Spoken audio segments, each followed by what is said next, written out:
Article 21, ये article देखने में जितना छोटा है, इसकी लैंग्वेज जितनी छोटी है, उससे कहीं ज्यादा ये आर्टिकल इंपॉर्टेंट है। और मेरे ख्याल से पूरे कॉन्स्टिट्यूशन के अंदर one of the most impactful article है। अब इसमें लिखा क्या है? तो no person shall be deprived of his life, personal liberty except the procedure established by law.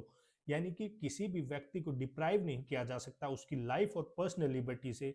और अगर डिप्राइव किया जा सकता है तो सिर्फ और सिर्फ प्रोसीजर एस्टेब्लिश्ड बाय लॉ के जरिए, यानी कानून के जरिए। अब जैसे कि अब आप देख रहे हैं, मैंने इसके अंदर 3 वर्ड्स हाईलाइट कर रखे हैं, वही वर्ड्स इंपॉर्टेंट हैं: लाइफ, पर्सनल लिबर्टी और प्रोसीजर एस्टेब्लिश्ड बाय लॉ। और इन्हीं वर्ड्स का मतलब हम अलग अलग केस लॉज के जरिए इस पूरी वीडियो के अंदर समझेंगे।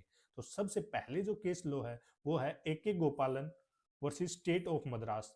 यह केस 1950 में आया था, यानी कॉन्स्टिट्यूशन बनने के कुछ टाइम बाद ही आर्टिकल 21 के रिगार्डिंग ये केस सुप्रीम कोर्ट में पहुंच गया था। और सुप्रीम कोर्ट ने इस केस में कहा था, the personal liberty means liberty of the body which is freedom from illegal arrest और डिटेंशन फ्रॉम फॉल्स डिटेंशन।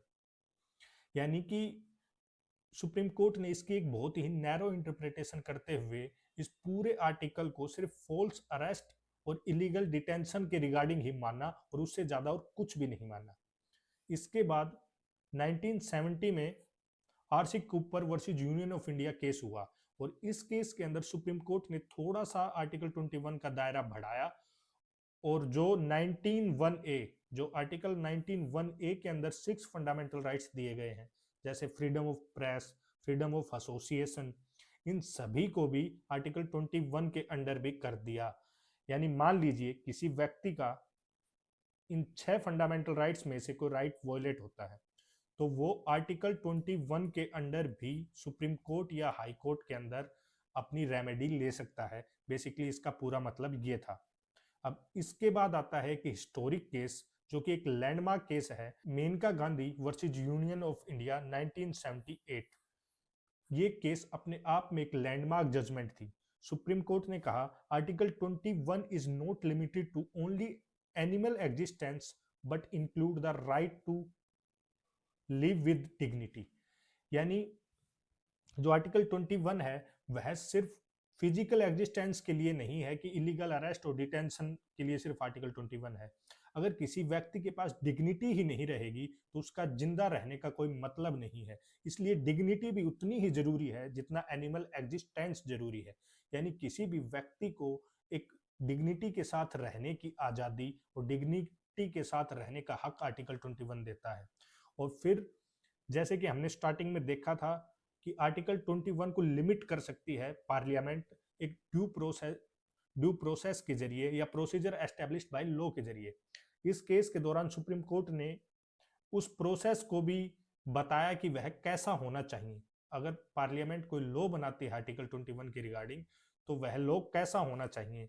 वो होना चाहिए फेयर, जस्ट और रीजनेबल, और कैसा नहीं होना चाहिए आर्बिट्रेरी, ओप्रेसिव और अनरीजनेबल। अब इसके बाद अगर देखा जाए तो केस आया Vishakha versus state of Rajasthan, जो अपने आप में एक बहुत ही लैंडमार्क जजमेंट थी। और बेसिकली ये जो पूरा Vishakha versus state of Rajasthan का केस था, ये मेनली तो sexual harassment at work places के रिगार्डिंग था। यानी उस टाइम पर, यानी 1997 में सेक्सुअल हैरेसमेंट के जो केस होते थे किसी भी वर्क प्लेसेस पे, मेनली वुमेन्स के साथ, उसके रिगार्डिंग कोई भी कानून नहीं था। तो सुप्रीम कोर्ट ने इन सभी केसेस को और इनके विक्टिम्स को एक रेमेडी दी, और सुप्रीम कोर्ट ने कहा, right to safe and secure working environment is a fundamental right flowing from article 21। यानी आर्टिकल 21 के अंडर ही safe and secure working environment को एक मौलिक अधिकार बना दिया गया। और सुप्रीम कोर्ट ने इसके साथ साथ कुछ गाइडलाइंस भी दी to prevent sexual harassment at work place. यानी वर्क प्लेस पे सेक्सुअल हरेसमेंट को रोकने के लिए सुप्रीम कोर्ट ने कुछ गाइडलाइंस जारी की। और वो गाइडलाइंस कब तक लागू रही? जब तक कि पार्लियामेंट ने एक अच्छा कानून नहीं बना दिया इन सभी घटनाओं को रोकने के लिए। आई होप आप सबको क्लियर हो गया होगा कि आर्टिकल 21 है क्या